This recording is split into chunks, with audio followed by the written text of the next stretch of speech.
Hi guys, मैं हूं the ghost gamer और आज हम लोग रिव्यू कर रहे हैं टाइगर श्रॉफ और संजय दत्त की बागी 4।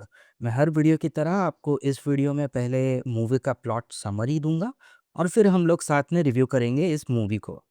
तो चलिए प्लॉट कैसा है देखते हैं। मूवी के स्टार्ट में एक एक्सीडेंट दिखाया गया है जिसमें एक Indian naval officer Ranveer Pratap Singh या रॉनी इन्वॉल्व होते हैं। इस एक्सीडेंट की वजह से वो एक साइकोटिक डिसऑर्डर का शिकार होते हैं जिसके रहते उनको काफ़ी हलुसिनेशंस होते हैं। वो अपने भाई जीतू के साथ रह रहे हैं जिनका किरदार प्ले किया है श्रेयस तलपड़े ने।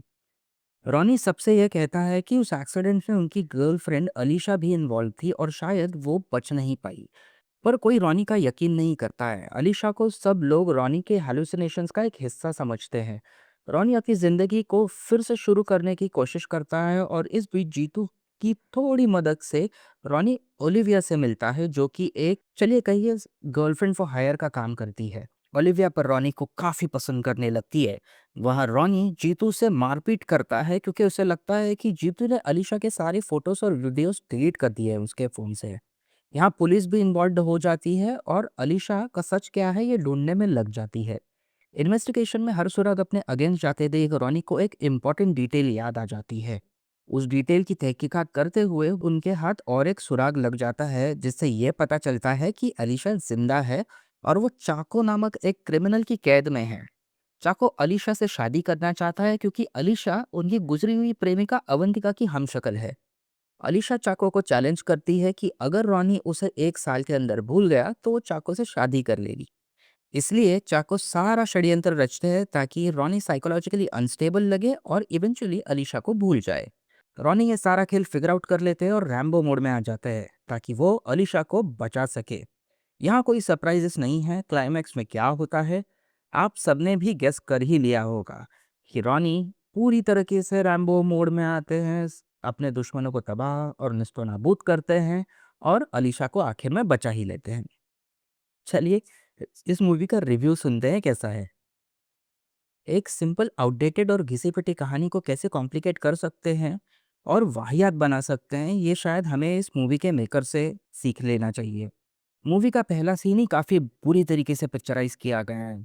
यहाँ गाड़ी का एक्सीडेंट एक्सीडेंट होते हुए दिखाया है मेन रोड पर गाड़ी गिरती हुई दिखाई है रेलवे ट्रैक पर।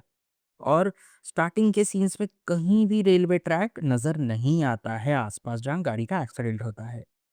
क्या लिंक है, क्या कनेक्शन है, मुझे तो कुछ समझ में नहीं आया दोनों सीन में। और कार को ट्रेन से उड़ाए जाने के बाद भी रॉनी का जो कैरेक्टर है वो बच जाता है, सिर्फ़ एक सिवियर तरीके से घायल हो जाता है। मूवी का फर्स्ट हाफ जो है वो काफ़ी क्यूरियोसिटी बिल्ड करता है, जहाँ आप भी सोच में पड़ जाते हैं कि अलीशा सच में है या नहीं? और क्या इस मूवी के हीरो सच में साइकोलॉजिकली चैलेंज है? अगर ऐसा होता तो शायद मूवी और भी मज़ेदार और रोमांचक हो जाती। बट सैडली ऐसा कुछ नहीं है। इंस्टेड हमें मिलती है एक प्रेडिक्टेबल कहानी जहाँ हीरो ढेर सारे गुंडों से लड़कर एंड में हीरोइन को बचा ही लेता है। इस बीच हमें देखने मिलती है कुछ below average acting, below average dialogues और बिलो एवरेज डायरेक्शन। मूवी की स्टोरी चंदारा सिटी में बेस्ड है जो मूवी की सक्सेस की तरह ही काल्पनिक है। चंदारा के लोकेशंस एक असली सिटी से ज़्यादा एक सेट लगता है जो लास्ट मिनट में बिना इंटरेस्ट के बनाया गया है। इस मूवी में कोई कैरेक्टर डेवलपमेंट है ही नहीं। इनफैक्ट सारे कैरेक्टर्स यूनिडायरेक्शनल है। अन्ना संधू के लिए ये शायद एक फॉरगेटेबल डेब्यू होगा क्योंकि मूवी में उन्होंने सिर्फ एक ग्लैमरस प्रॉप की तरह यूज किया गया है। श्रेयस तलपड़े जो हिंदी और मराठी मूवीज के काफी सफल एक्टर है वो भी बिलो एवरेज ही लगते हैं। सोनम बाजवा जिनकी ये दूसरी बॉलीवुड मूवी है एक वेस्टेड टैलेंट लगती है। अगर उनका कैरेक्टर कंप्लीटली डिलीट भी कर दिया जाए तो स्टोरी का कोई खास फर्क नहीं पड़ेगा।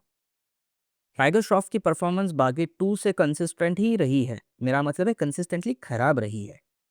डायरेक्टर ए हर्षा की ये पहली हिंदी मूवी है बट शायद वो बॉलीवुड के कंटेंट पैलेट को समझ नहीं पाए हैं। उनको कुछ और देर कन्नड़ा मूवीज बनाकर बॉलीवुड में किसी और डायरेक्टर को शैडो कर लेना चाहिए था। उनका बॉलीवुड में इनएक्सपीरियंस उनके डायरेक्शन में दिखता है। इस मूवी में ऐसा कोई भी एक्टर नहीं है जो उभर कर आया है। इसके लिए मैं टॉप 3 एक्टर्स के नाम ले ही नहीं सकता। कैरेक्टर डेवलपमेंट क्या होता है ये शायद मूवी मेकिंग टीम को पता ही नहीं है और उन्होंने कुछ बड़े नामों को अच्छे से यूज भी नहीं किया है। बस इतना होप करता हूँ कि बॉलीवुड में दिवाली के बाद या अगले साल इससे बेटर कंटेंट प्रोड्यूस होगा। चलिए फिर मिलते हैं और एक रिव्यू में अगले हफ्ते। तब तक के लिए इजाज़त दीजिए। मैं हूँ द घोस्ट गेमर। मिलते हैं अगले हफ्ते। Bye bye.